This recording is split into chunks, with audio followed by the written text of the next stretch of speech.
So everybody has heard of VR headsets.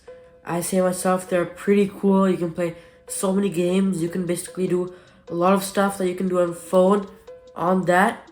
And there are a lot out there right now. There are a lot of professional ones that I can't name because I don't know them. But they are definitely out there. There's MetaQuest, which is the best affordable one.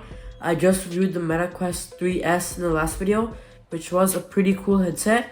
It is cheap, it is good, and it's also at Costco, so I might buy it, I might review it, although I'm probably not because it is pretty similar to the 3. So if you want to know how the 3 is, it's right there in that video. But there is an alternative, AR glasses.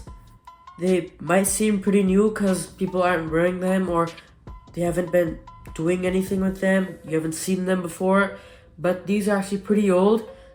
They go back like 15 years to Google Glass. Google Glass is an AR lens.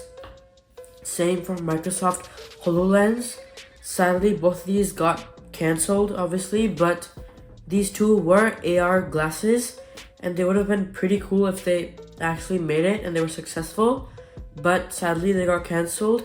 But now 2 new companies are trying out the AR glasses business.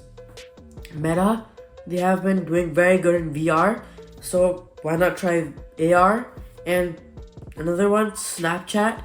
Snap, it's pretty unpredictable because Snap is a social media company and you wouldn't expect them to make a physical product, so it's surprising. But Snap and Meta are creating 2 AR glasses, and let's dive in this video and see what are they about and are they so good that you should buy them instead of a VR headset.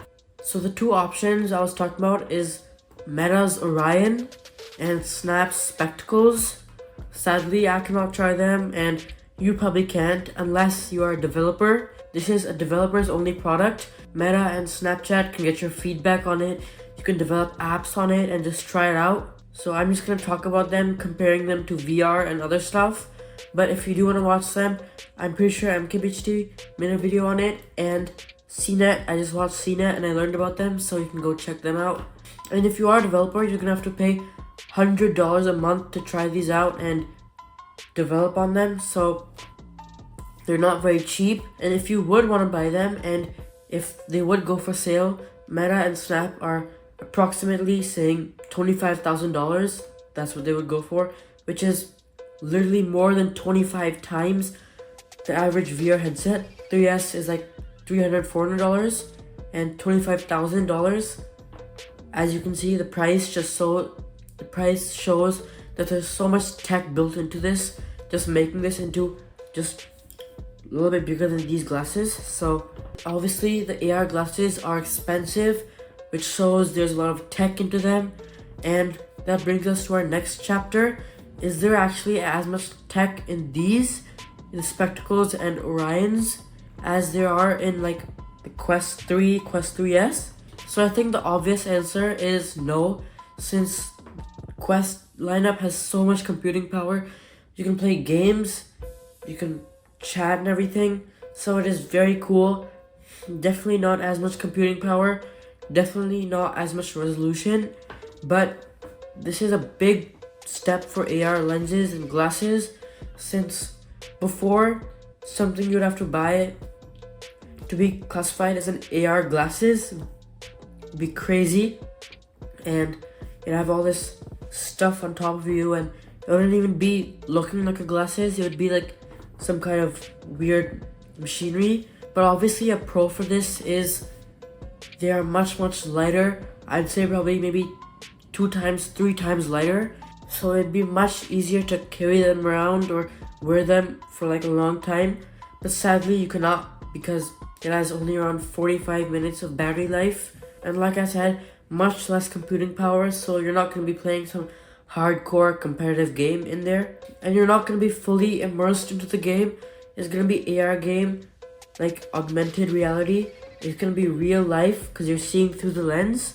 You're not seeing some made up real life, for example how it is in VR, but you're seeing through the lens real life, real time, and you're not going to have fully immersive games like Rec Room and Asgard's Wrath.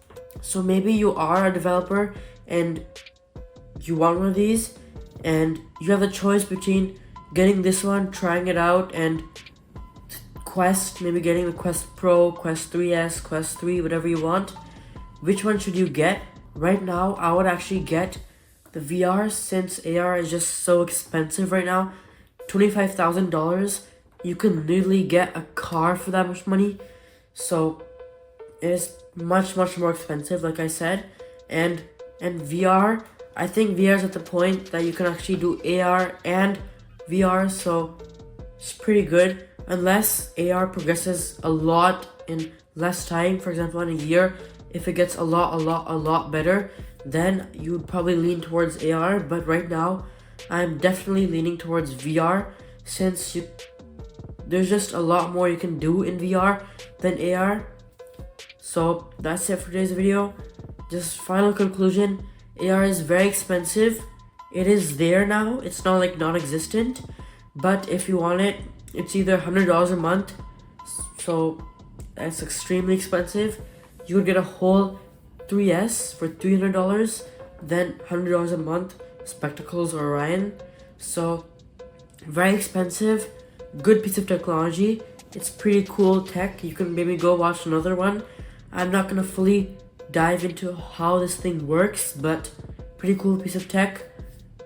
Expensive, like I said, very expensive. But final thoughts, I'm leaning on VR right now. As a kid, I actually like it more because gaming and other like stuff like that, but you might prefer AR. That's your choice. That's it for today's video. I'll see you in the next one. Bye for now. YouTube Pro out.